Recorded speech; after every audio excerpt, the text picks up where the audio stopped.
Hola y bienvenidos de nuevo a otro episodio de Inside the Brand. El día de hoy tendremos una conversación sobre un tema cada vez más relevante para los líderes de marca.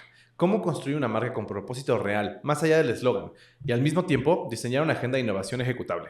Nuestra invitada es Susana Basurto Franco, Head of Brand and Innovation en Someone Somewhere, una empresa donde la marca no es solo comunicación, sino de decisiones diarias, qué se produce, cómo y con quién. En este episodio exploraremos su trayectoria, sus aprendizajes y el reto de liderar marca e innovación, cómo definir el rumbo, priorizar, proteger la esencia y crecer sin traicionar lo que la marca representa. Bienvenida, Su. Muchísimas gracias, Pablo. Oye, pues mira, algo que me gusta preguntarle a todos los entrevistados al arrancar estos episodios es primero que nos cuenten un poquito de su trayectoria. Al final de cuentas, este es un podcast de marketing, por lo tanto se traduce mucho a la vida laboral de las personas.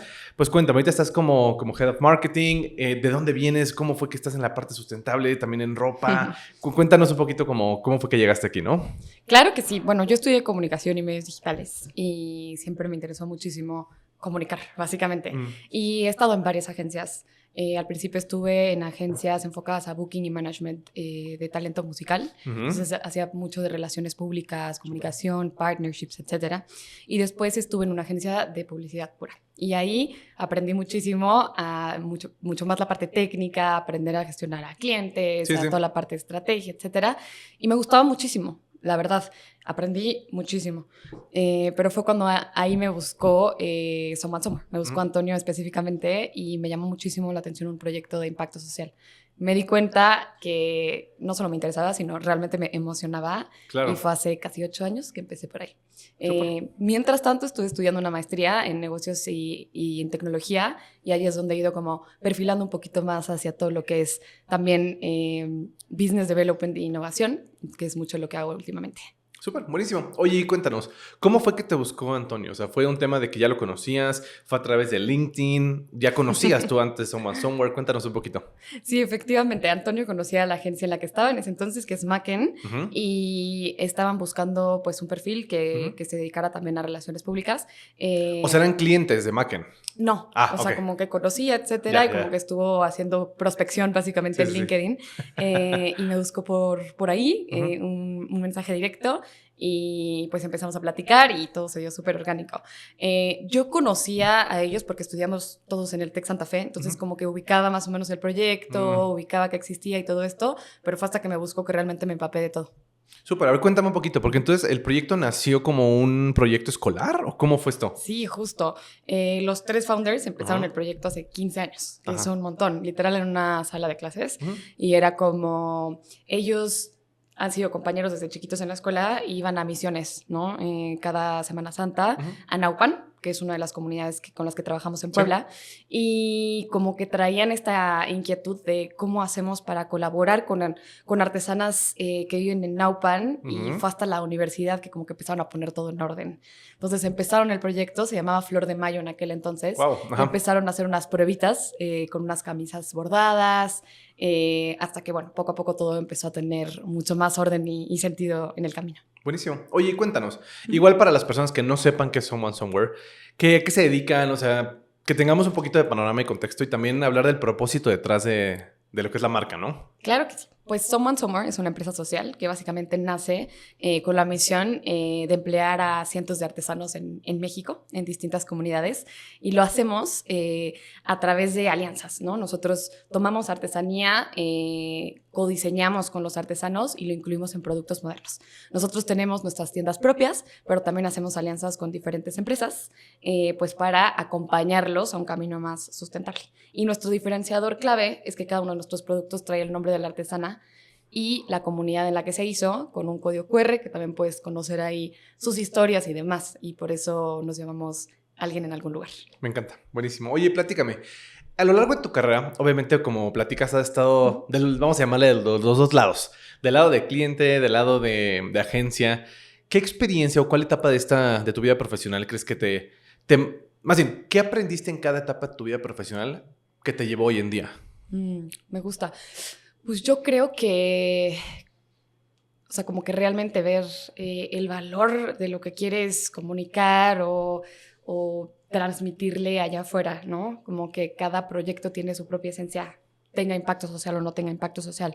Entonces también me di cuenta que muchas personas veían el impacto social como algo pues bonito, algo romántico y no necesariamente como muy orientado a los negocios. Y Claro. creo que si algo me ha enseñado muchísimo estar de ambos lados y sobre todo en esta gran trayectoria de años en Someone Somewhere, es que no están peleados, sino al revés. O sea, puedes escalar como negocio, ser rentable, tener mucha visión profesional y a la par generar impacto social. Entonces, esa combinación creo que me ha ayudado a entenderlo mucho y sobre todo a profesionalizarlo.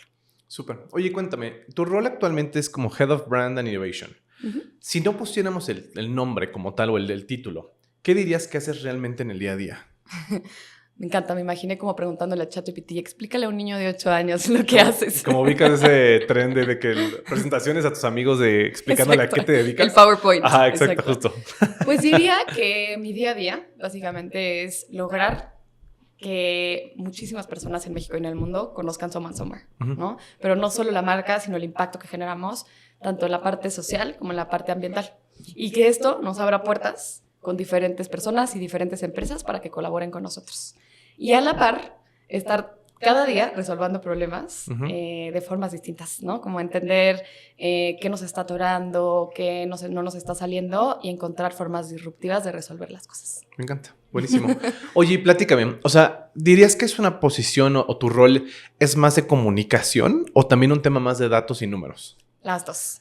Y es algo que he aprendido mucho en el camino, ¿no? Ajá. Como, no sobre todo a que me gusten las dos cosas y a complementarlas, ¿no? Entonces, por un lado, está esta parte del storytelling que tenemos nato, ¿no? O sea, que es cómo comunicarlo de la forma correcta, que se entienda, ¿no? Aprovechar todo este valor que tiene la marca, pero por otro lado es, pues, que sea rentable, ¿no? Claro. Que le estemos llegando a las personas adecuadas, que sean obviamente leads calificados, que tengamos un buen retorno de inversión y que cada una de las cosas que haga yo o el equipo, pues, tengan sentido.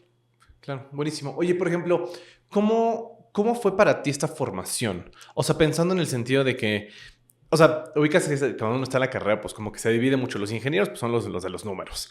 Los comunicólogos, pues digamos, los demás, las artes sociales, digamos. Yo estudié marketing. Yo iba a ser también comunicólogo, como estaba peleado un poquito con lo que iba a estudiar.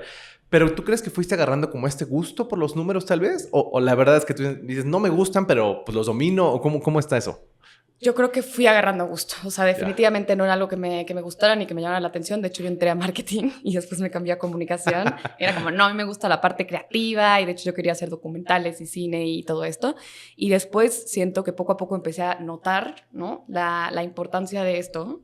Pero no fue hasta que me tocó a mí, ¿no? Tener que literalmente presentar datos, justificar mis decisiones y crecer en la misma empresa, que entonces le empecé a agarrar el amor a los números, ¿no? Y algo que está bien padre es Antonio, que es mi jefe directo, sí. Como que él literalmente me acompaña mucho en esto, o sea, en cómo hacerlo mejor, más sencillo, más, también un poquito como más automático, ¿no? En el sentido de cuando pongo una idea sobre la mesa, cómo acompaño también esta justificación más estratégica y numérica y poco a poco se me está dando mucho más natural.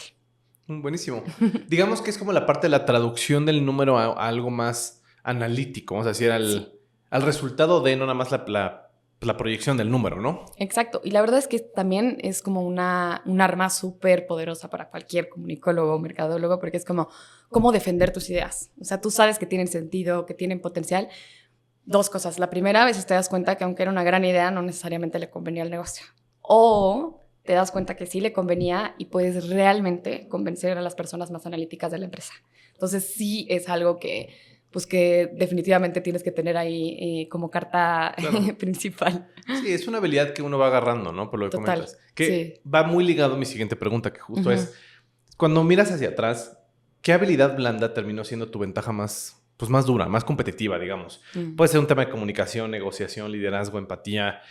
¿Cuál fue y cómo te diste cuenta que era como tu as bajo la manga? Total, o sea, me suenan varias de esas y creo que son clave las que dijiste, pero me iría por sobrecomunicar. Y se escucha un poquito raro, pero como que siempre me conocen o creo que como que me he esforzado mucho a sobrecomunicar, en el sentido de me gusta mucho dar contexto, me gusta mucho que la gente entienda qué le estoy diciendo, cómo lo estoy comunicando, bajar la información, hacer buenos briefs, ¿no? O sea, como tratar de acompañar mucho a los proveedores con los que trabajo, porque creo que mientras comunique más, es mucho más fácil todo. O sea, las personas están más comprometidas con el trabajo, hay mucho menos retrabajo y sobre todo como que todos estamos hablando el mismo idioma. Entonces diría comunicación efectiva. Y creo que también viene mucho, corrígeme si estoy mal, que hayas estado previamente en agencia. Uh-huh. Porque el estar nada más del lado de cliente, pues como que no ves el otro lado. Y el hecho que hayas estado ahí de dame la información completa como tu proveedor, también creo que ayuda mucho a que seguramente los briefs estén mejor bajados y mejor comunicados para todos tus proveedores y aliados, ¿no? Totalmente, ahí entra justo la empatía. Es como, ¿cómo deberían saber lo que yo sé? ¿No? O sea, como que no hay forma que entiendan, pues, por qué estoy tomando esta decisión o por qué estamos tomando este rumbo o por qué es más importante esto o el budget que tengo asignado, etcétera. Entonces, como que sí me gusta comunicar y dejar como mucha claridad lo que necesita saber la otra persona. Digamos que esa es una habilidad que has adquirido con el tiempo. Si lo viéramos del otro lado, ¿qué cosas crees que tuviste que desaprender a lo largo del tiempo? Yo creo que no tomarme personal el feedback, ¿no? Y creo que como que es un tabú, como que no se habla mucho, pero definitivamente cuando te dan feedback, y yo soy así la más pro de la retroalimentación en general, pero genuinamente es como, no te tomes personal algo, porque probablemente esto te va a hacer crecer, ¿sabes? Entonces, como desaprender ese sentimiento de que lo estoy haciendo mal o esta culpabilidad o como que me ha ayudado muchísimo a tomarlo y como reencaminar la idea para mejorarla. Definitivamente eso. ¿Te consideras perfeccionista? Un poco sí, pero creo que es como dónde está ese punto de balance para que pues no me clave en algo y que abra también pues a la creatividad, a las cosas diferentes y sobre todo a la retroalimentación. Oye, por ejemplo, eso que acabas de decir, o sea, es que todo es un balance, o sea, si pecas de un lado te vas muy cargado hacia los extremos y no es bueno.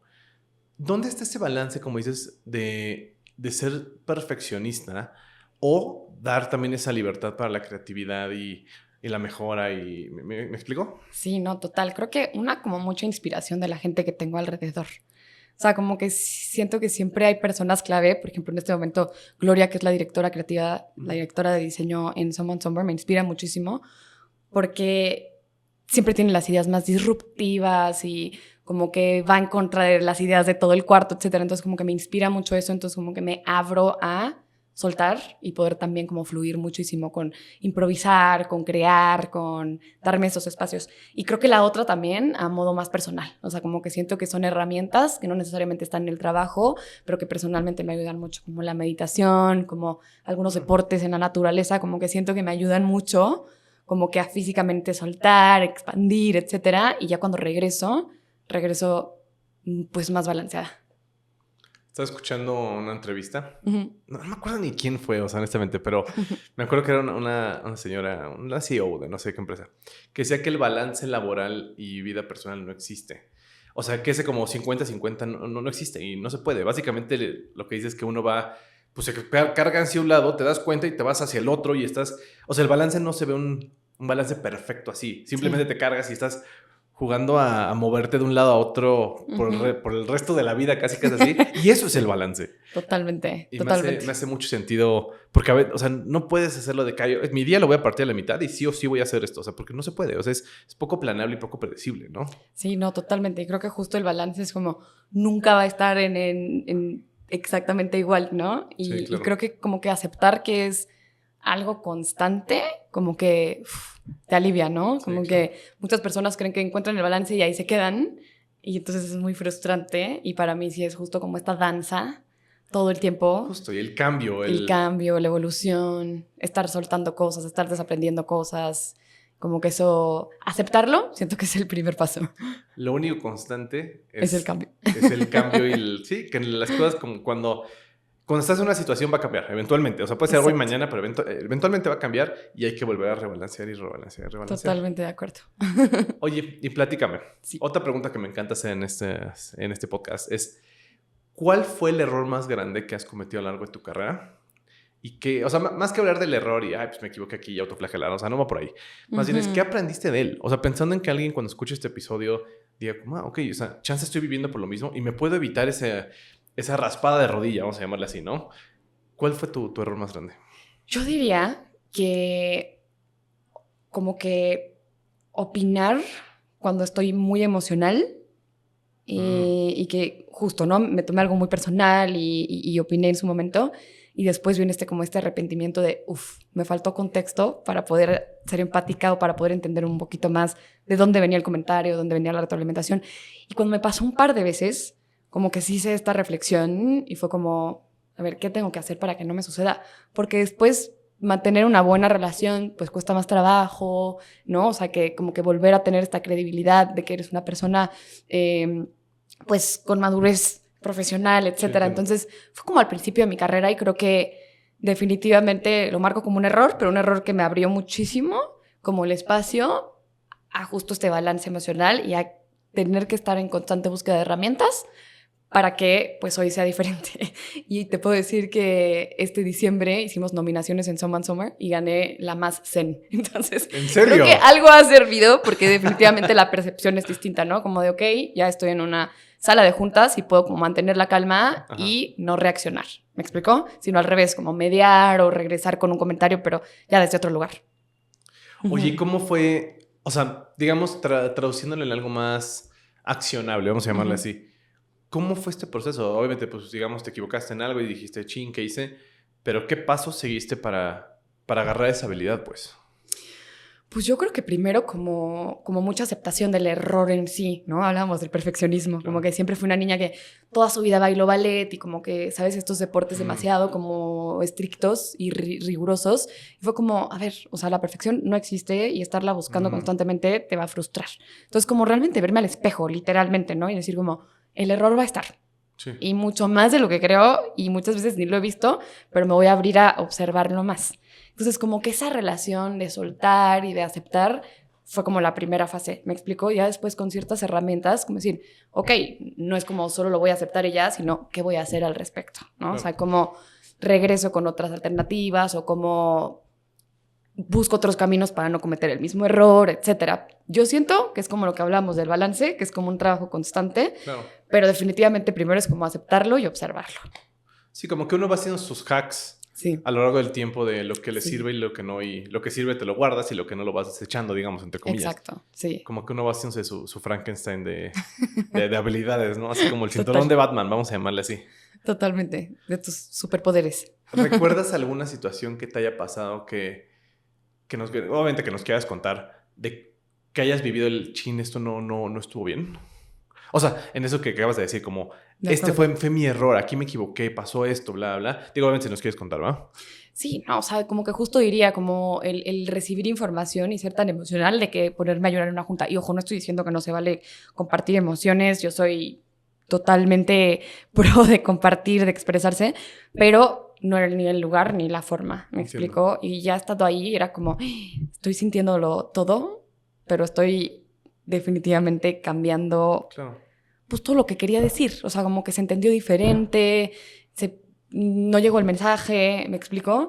Entonces sí fue como, bueno, ya está, me voy, me tomo 5 minutos, regreso con una mente más clara y hay remedios, hay solución, pides disculpas y a la próxima aprendes y después pides, en este caso pedí retroalimentación muy puntual de las personas que estaban ahí. Y también fue como súper poderoso, ¿no? Fue como... Y difícil también, supongo que de tomarla. Súper difícil, pero fue como es que a veces eres muy perfeccionista o es que a lo mejor estás como muy acostumbrada a tomar el control de muchas cosas y cuando algo se te sale de las manos te duele, pero está bien. Y al final la retroalimentación dolía, pero no era esta oscuridad que me imaginaba, ¿me explicó? Entonces como que, pues sí... El tema de las emociones como que la llevo al día a día y tal cual como dices es cómo tener las herramientas adecuadas para seguir expresándome, para seguir hablando y sobrecomunicando que me encanta, pero desde un lugar pues que hace sentido en el contexto. Se nota que vas a terapia. Sí, o sea, porque claro. Este tipo de conversaciones, si lo acabas de decir, eso solamente lo dice alguien que va a terapia. Que va a terapia. Sí, definitivamente, se nota. Sí, varios años. Oye, Zoe, cuéntanos. Digo, al final de cuentas, este podcast se llama Inside the Brand. Sí. Y queremos platicar justamente, que nos cuentes un poco qué pasa dentro de Someone Somewhere para entender, pues, cómo haces marketing, básicamente. Cómo haces marca, cómo haces innovación. ¿Cuáles dirías que son tus vamos a llamar las estrellas en el cielo, o sea, ese norte con el cual te sigues, esos pilares con los cuales tú guías tus decisiones para impulsar la marca hacia adelante, ¿cuáles serían? Súper. Pues creo que Someone Summer tiene algo muy especial, ¿no? Que básicamente es como, pues nació desde la misión. No es como que era una empresa y luego le tratamos de buscar una misión o un propósito, sino básicamente nació con el propósito y ese se ha mantenido siempre igual.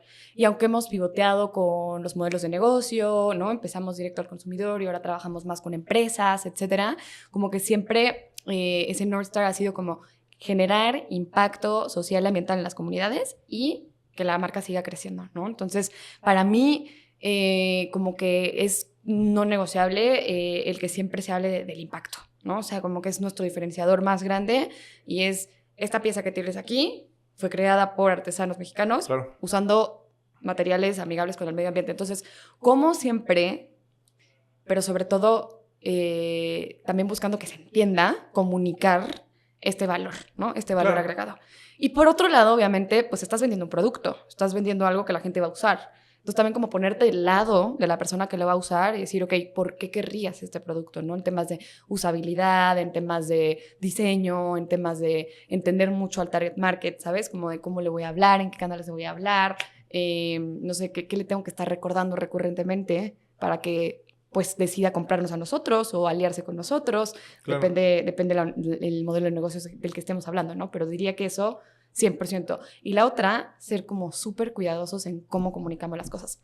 Porque, pues hoy en día, muchas empresas afortunadamente están viendo hacia algo más sustentable, algo más sostenible, pero no muchas veces lo hacen desde el core. Y a veces solo lo comunican o comunican algo pequeño desde un lugar más grande y vamos a hablar las cosas como son. Existe el greenwashing, ¿no? Entonces, como que sí somos súper cuidadosos y yo trabajo de la mano con el equipo de impacto para decir, estas cosas se pueden decir, estas no, estas son las formas adecuadas, tengamos un diccionario interno, el entendimiento constante de lo que hacemos y cómo lo hacemos.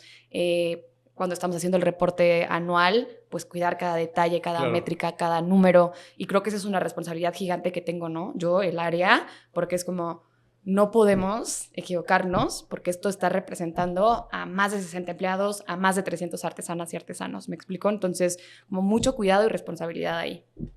Oye, platícame. O sea, siendo como tu norte, vamos a llamarle así. Sí. O sea, también me viene a la cabeza que cuando obviamente tienes muy claro tu mensaje, que es como hablar del impacto, el impacto, el impacto, ¿cómo logras mantener una frecuencia de recordación adecuada sin caer en la monotonía? ¿Me explico? Sí. Porque si no hablas de lo mismo y se termina siendo como, pues esto ya lo escuché casi, pero mantenerse fresco. Totalmente. Y eso ha sido súper retador, sobre todo por el pivot de audiencia, ¿no? O sea, porque empezamos hablándole al directo consumidor en México, luego a Estados Unidos, luego a empresas. ¿Y a quién le hablas a las empresas? Pues a tomadores de decisiones, a directivos de empresas, a diferentes países, etcétera. Entonces, primero, como entender muy bien, ¿no? A la persona que le estoy hablando a cada uno de mis audiencias, ¿no? Ponerle, ustedes saben, como el customer persona, ¿no? Nombre, personalidad, edad, todo, para que como que nunca se me olviden. Después, también ir entendiendo las métricas. ¿Quiénes nos están viendo por primera vez y quiénes están haciéndolo recurrentemente? Sí. Y ahí es donde nos gusta dividir los mensajes, ¿no? Quien me está viendo recurrentemente, no le voy a estar diciendo lo mismo todo el tiempo, porque efectivamente es cansado, ¿no? A lo mejor de forma colateral lo va a escuchar. Claro. Y eso pues no lo podemos controlar, ¿no? Pero a ti te estoy hablando del nuevo producto, del nuevo material, de los testimonios de las artesanas, de las nuevas colaboraciones que tenemos, ¿no? O sea, cómo trabajamos, cómo estamos creciendo y como que muchas cosas nuevas, obviamente producto nuevo, claro, lanzamientos, etcétera, para no aburrir. Y después, la parte que es, siento que más difícil de entender internamente, que es los que te están viendo por primera vez, no saben esto, claro, y se los tenemos que decir. Y a veces puede ser muy cansado, ¿no? Como siempre estamos diciendo lo mismo. No, porque ellos te están viendo y escuchando por primera vez. Entonces, un discurso que sí tiene iteraciones, ¿no? Como para hacerlo fresco, para hacerlo mejor, pero que genuinamente tienen que saber lo que hacemos y cómo lo hacemos, ¿no? O sea, la parte de la firma te sorprendería, pero pues si no lo dijera, a lo mejor alguien dice, oye, esto viene con el nombre de alguien más, ¿no? O sea, le tienes que explicar por qué viene firmado pues tu accesorio, tu mochila, etcétera. Entonces sí es como el canal, quién me está viendo, quién me está leyendo y qué mensaje tengo que dar. Y también asumir que estas audiencias se van a cruzar, sobre todo cuando alcanzamos, pues, un reach. Justo, y te iba a Grande, preguntar ¿no? eso, o sea, hablando de Sí. Customer Journeys, o sea, porque esto viene un tema también mucho de CRMs, de entender como el journey de la Sí. persona para saber quién es tu first time, quién es tu recurrente, o sea, Exacto. obviamente no sé, un mailing, pues sabes que es una persona que ya te dio tus datos de contacto, por lo tanto es una comunicación al menos de segunda, tercera, de cuarto Total, punto de sí. contacto. Pero ¿cómo lo diferencias para que, justamente para que estas combinaciones de audiencias no se te sobrelapen en un punto en el cual incluso te vaya a dañar? Sí, total. Creo que es un riesgo que tenemos que asumir, sobre todo si estamos tratando a diferentes audiencias, como a quienes están en empresas o quienes te están comprando para un viaje y todo esto, pero yo diría totalmente dividir las bases de datos, ¿no? Ahorita hablaste de mail y sí, si estás hablando de un newsletter, pues obviamente es gente que no solamente ya te conoce, sino quiere saber de Claro, ti sí. y ahí sigue, ¿no? Pero si estamos hablando de cold email, pues alguien que en su vida Claro. te ha escuchado, probablemente te va a bloquear porque no quiere saber de ti, pero entonces ese mail tiene que ser así como la propuesta de valor súper clara, lo mejor, tu carta de presentación más top, ¿no? O sea, y entonces separar mucho estas audiencias, separar mucho los canales y también entender pues el objetivo de cada uno, ¿no? LinkedIn es un canal que nosotros pues hemos crecido orgánicamente, sobre todo estos últimos 3 años. No le invertimos un peso a LinkedIn. Sin embargo, es el que más retorno nos da. Es que entiendo ¿no? por qué. O sea, es lo mismo que este podcast. O sea, el hecho de que participes con más personas, Sí. esas mismas personas se vuelven los voceros oficiales Exacto. y maximiza el alcance, pero cañón. Exacto. Y LinkedIn premia muchísimo el alcance orgánico. O sea, más bien, Exactamente. las interacciones orgánicas y las premia con un buen alcance. Total. Y que genuinamente estamos buscando contenido más orgánico cada vez, más real, más honesto, Claro. ¿no? Como la plática que estamos teniendo aquí. No lo corporativo, lo precioso, lo limpio, lo sin errores, ¿no? Entonces creo que incluso en LinkedIn se está como rompiendo este sesgo de que sea solo una herramienta para buscar trabajo o que tienes que hablar muy serio. No, o sea, también puedes ser vulnerable, también puedes tener como el detrás de cámaras Sí, sí. de una empresa y eso a nosotros nos ayuda muchísimo, que si es alguien que ya nos conoce, se nutra, ¿no? Sí, Nutre, pero si es alguien que nos ve por primera vez, entienda. Entonces, creo Claro. que es como una fórmula bien interesante de cada cosa que hacemos. Probablemente tiene que cumplir esos objetivos, evidentemente pensando siempre en uno más, ¿no? Sí, claro, y me hace sentido lo que dices porque Ujú. ese contenido curado, bonito, así elevado, o sea, obviamente pues se sigue usando, sigue funcionando, pero ya no impacta tanto como lo orgánico, natural, fresco, que es lo que la gente está buscando más, o sea, más autenticidad, o sea, no algo tan curado que lo sientas hasta inalcanzable, ¿no? Sí, no, totalmente. Y creo que es algo que también he tenido que desaprender, hablando de las mismas preguntas que me hiciste, ¿no? O sea, como cómo arriesgar, ¿no? El contenido a algo mucho más orgánico que conecte más sin perder la esencia de Someone Somewhere, sin perder como lo que se ha construido, el tono, la voz, la parte visual y la estructura, etcétera. Entonces, como que ir abriendo para encontrar pues algo interesante para las audiencias, sobre todo las nuevas audiencias. Oye, y cuéntame. O sea, porque tu posición es Head of Brand and Innovation, ¿no? Sí. Ahorita hablamos mucho de brand, de cómo es cuidar la marca, el posicionamiento, comunicación, etcétera, etcétera. Sí. Pero hablemos ahora de la parte de innovación. Uh-huh. ¿Para ti qué significa innovar? O sea, ¿qué significa eso en Someone Somewhere? Estamos hablando que es más productos, más canales, nuevas colaboraciones, nuevas categorías. ¿Qué significa innovar? Sí, y creo que es padrísimo que lo preguntes porque me ha tocado justo hablar de innovación y es como romper también este paradigma que innovación tiene que ser tecnología, algo súper avanzado, muy específico, y innovar básicamente es resolver un problema de formas distintas, como lo explicaba al principio, ¿no? Entonces, nosotros y empezamos en la innovación, básicamente, porque teníamos un problema de proveeduría aquí en México y no encontramos suficientes materiales sustentables. Entonces fue como, ¿cómo logramos o sea, realmente crecer esta parte del impacto ambiental? Y decidimos hacer nuestras propias telas circulares, ¿no? Entonces trabajamos con el equipo de diseño, trabajamos con los artesanos y desarrollamos, por ejemplo, el primer telar de chicotillo circular, ¿no? Entonces tomamos hilos de la industria, los volvemos otra vez hilos para hacer tela en los telares de Oaxaca, Chiapas y Michoacán y regresan como productos nuevos. Entonces, eso fue innovación, fue un proyecto de 14 meses, por ejemplo, y fue como, no necesitamos que haya proveedores con las características que necesitamos, nosotros hagámoslo internamente y colaborativamente. Entonces, ese es un ejemplo de innovación, por ejemplo. ¿Cómo se ve ese proyecto? Porque lo que acabas de decir es como... O sea, claramente tiene un alto impacto esto. Sí. Pero hablando del tema de ejecución, estoy pensando cómo se ve eso en cuestión logística, cómo se ve eso en cuestión de adquisición o sea, los cereales previos a que se haga como el tratamiento. O sea, Sí. ¿cómo se ve ese, o cómo fue ese proceso de principio a fin? ¿Me explico? No, Para ejecutarlo. Totalmente. O sea, obviamente empezó como analizando el material, entendiendo la artesanía. Y hay un equipo experto en artesanía que trabaja con los artesanos desde hace 10 años. Y fue como que necesitamos utilizar hilos reciclados. Se hicieron pruebas y nos dimos cuenta que no solo era más rentable, sino que era más durable. Pero eso no era suficiente. Necesitábamos ver quién nos iba a hacer la proveeduría de esos hilos reciclados y obviamente extenderlo como tú dices. Entonces, al final se ve así. Nosotros ya estamos trabajando con empresas como con IKEA, donde tomamos sus desechos textiles o los desechos textiles de sus usuarios y estos a través de un aliado en Puebla se convierten en hilos.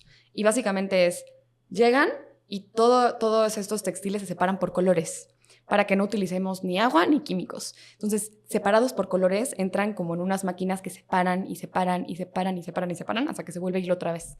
¿Me explico? Entonces, esos hilos, ellos se encargan de que sean hilos, obviamente con la durabilidad y la calidad que necesitamos, certificados en eso, y ya los llevamos a comunidades. En las comunidades hacen su mismo proceso, pero ahora incluyen estos hilos reciclados. Y entonces salen rollos de tela, pero no es tela industrial, sino es tela artesanal, y ahí la llevamos a nuestra planta en Naucalpan y es donde confeccionamos todos los productos finales, ¿no? Corte de telas, integración de otros materiales, hasta que está la mochila o el accesorio.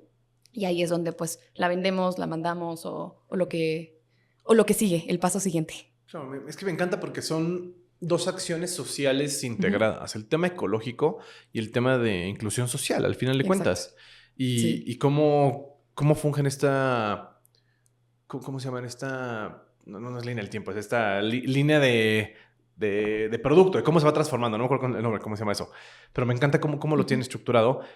Y ya con este posicionamiento y más bien esa estructura pueden salir al mercado a generar más impacto de fuera a través de justamente estas empresas o directo al consumidor. 100%, porque nos dimos cuenta, sobre todo trabajando con empresas en Europa y en Estados Unidos, que sí el impacto social es importante, relevante, pero es mucho más, a veces, el impacto ambiental, porque a lo mejor es un poco más urgente a ojos de algunos, por regulaciones de sus propios países, etc. Entonces, juntarlo nos hace sentido, porque evidentemente uno va de otro. Al final estamos trabajando en la industria textil y tenemos que hacernos responsable de ello. Entonces, esa es una parte de innovación. Y la otra es, por ejemplo, el uso de inteligencia artificial, que empezamos hace un año y de nuevo entra en esta área de innovación y es cómo integramos inteligencia artificial en un emprendimiento social, ¿no? Y es como... Y afortunadamente hemos encontrado la forma y nos ha ayudado muchísimo en temas de marketing. Porque nosotros utilizamos una herramienta interna que desarrollamos donde metemos todas las telas y las texturas artesanales, todas las siluetas de productos que somos capaces de confeccionar. Metemos, por ejemplo, paletas de colores de empresas y generamos renders en segundos. Entonces, salimos allá a LinkedIn, por ejemplo, con muestras a literales prospectar cómo se ve el producto. Con muestras de producto. O no sé, el año pasado el equipo estaba en Lisboa en un evento de sustentabilidad y nos decían, estoy hablando con el director de sustentabilidad global de tal marca. Perfecto, va la presentación. Entonces les enseñaban en tiempo real y decían, wow, sí, o sea, es que estoy usando inteligencia artificial para enseñarte el potencial que podemos hacer con los artesanos, ¿no? Para que se lo imaginen, porque muchas personas no se imaginan lo que puedes hacer con la artesanía. Sí, claro. Como que obviamente te imaginas lo que ya conoces, pero queremos que vean lo que se puede hacer con ello. Entonces pues obviamente utilizar la herramienta, perfeccionar la herramienta y pues básicamente usarla a nuestro favor en el equipo, ¿no? ¿Qué es lo que más te emociona para los próximos 12 a 18 meses en Someone Somewhere? Me interesa mucho eso.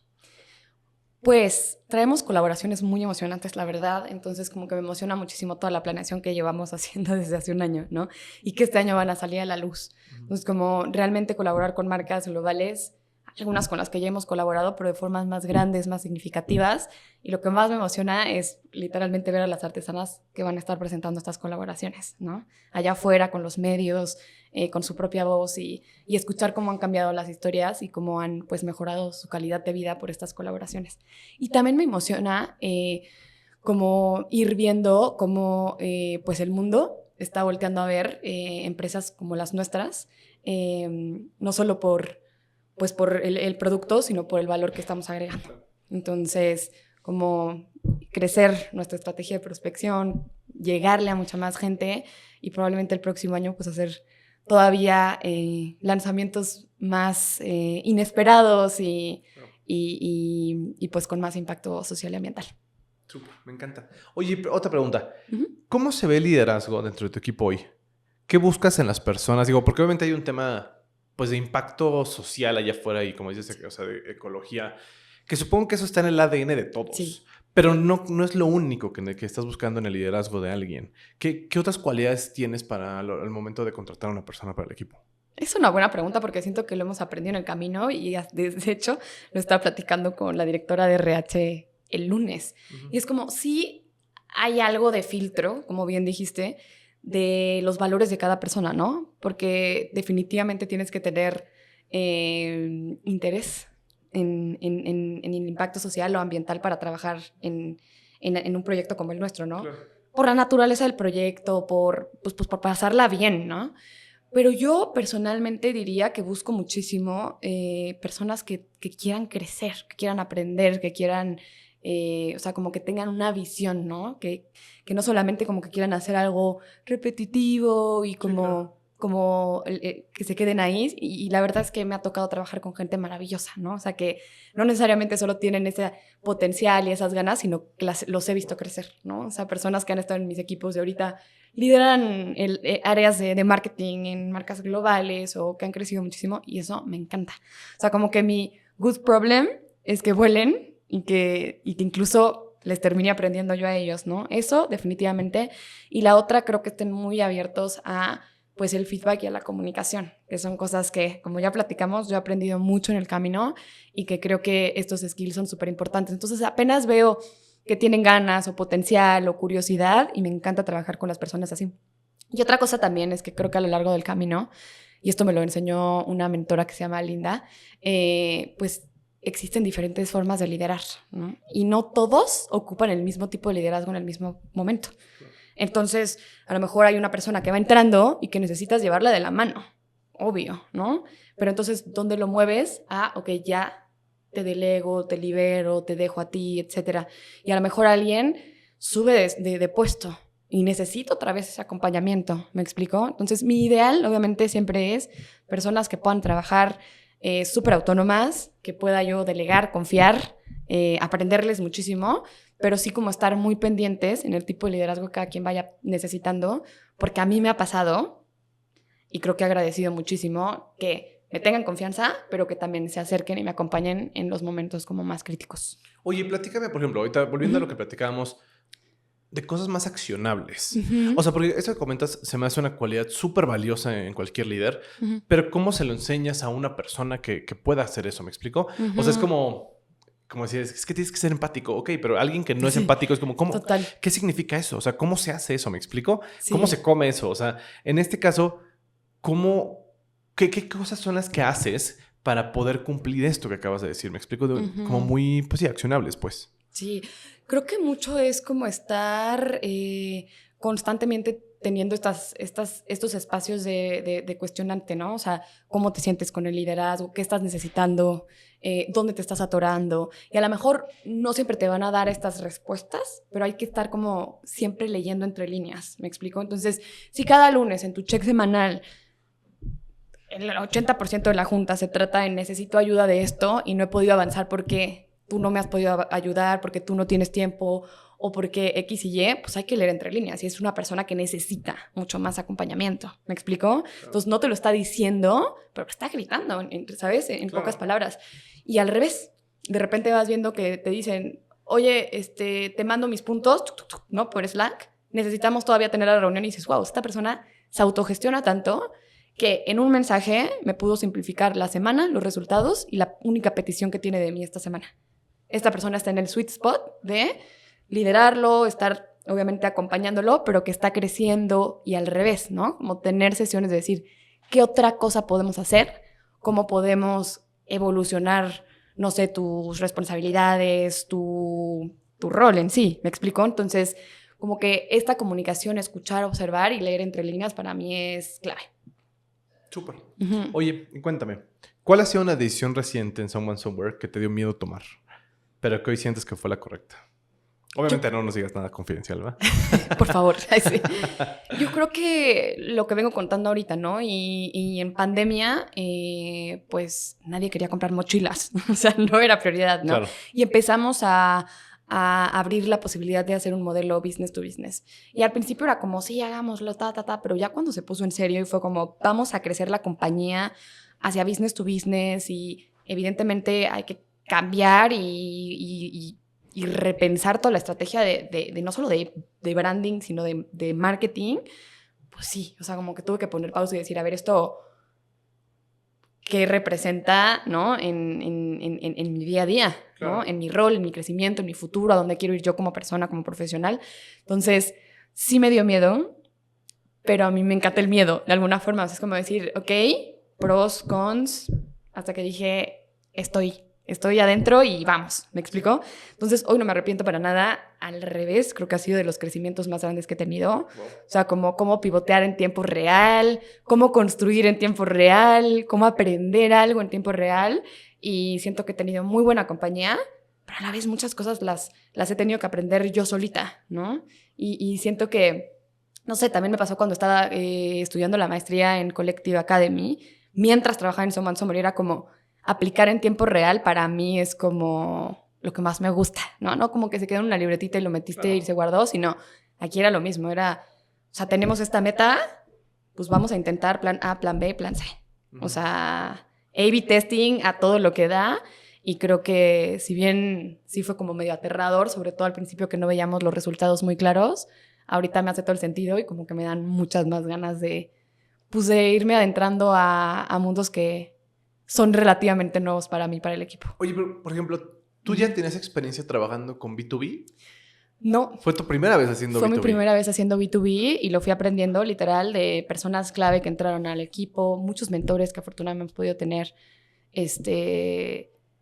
geniales, ¿no? O sea, de estar al lado de nosotros, de darnos retroalimentación, de todo y literalmente en el camino. O sea, en ver resultados, en medir lo que hablábamos, ¿no? O sea, en ver números, en idear. Y ahí hablamos mucho de la innovación, ¿no? Como de idear. Es que es muy diferente. No copiar, idear. O sea, estoy pensando que tú vienes de un mundo de relaciones públicas donde es muy común que no se mida mucho. O sea, sí se mide en tema de earned media, lo que sea, pero te pasas a un mundo donde es B2B, leads, costo por lead, costo por envío de cotización, o sea, etcétera, etcétera. Bien diferente. Exactamente, sí. Y que nunca pensé que me hubiese gustado y ahorita realmente es como parte de lo que hago día a día y me encanta.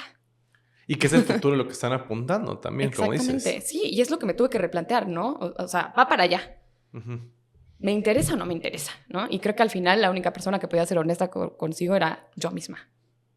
Sí, claro. Y también, o sea, si compartes ese futuro. Exacto. Claro. Y seguir generando ese impacto. Exactamente. Que al final siempre lo dice uno de los founders, que es Enrique, es como podemos cambiar, ¿no? el modelo y podemos cambiar la audiencia y podemos cambiar el producto, pero nunca va a cambiar la misión, ¿no? Y que creo que para mí es algo que me ha tenido dentro de Someone Somewhere y que me sigue emocionando estar porque sé que eso no va a cambiar. Que tenemos, o sea, hagamos lo que tengamos que hacer, la misión, el propósito sigue y más bien el reto es crecer esa parte. Claro, buenísimo. Su, para terminar, ¿qué te gustaría que la gente se lleve de esta conversación? No sobre la marca, sino algo sobre ti, tu forma de trabajar, de decidir, de liderar. ¿Qué sería? Pues creo que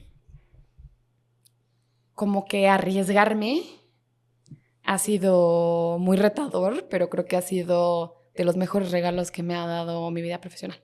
Y como que no me veo estando en un lugar donde sienta demasiada comodidad.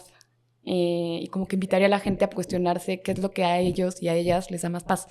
Y si definitivamente estás en un lugar donde en donde estás no te da paz, como que algo no se siente bien, que la verdad vale toda la pena arriesgarse y buscar otras formas, otras industrias, otro tipo de de carrera, porque si bien yo no fui como un pivot enorme, pues al final podría estar ahorita haciendo otra cosa mucho más tradicional y arriesgarme, pues me hizo todo el sentido. Súper. ¿Cómo, o sea, si alguien se pudiera poner en contacto contigo, cómo podría hacerlo? En LinkedIn, Susana Basurto Franco, y también ahí en los comentarios si quieres poner mi correo, feliz de la vida, de platicar, de hacerme preguntas, de cuestionarme, yo feliz. Buenísimo. Pues muchas gracias por compartir este espacio con nosotros. Muchas gracias a toda nuestra audiencia por escuchar este episodio de Inside the Brand con Susana Basurto de Someone Somewhere y nos vemos en el próximo episodio. Hasta la próxima. Gracias.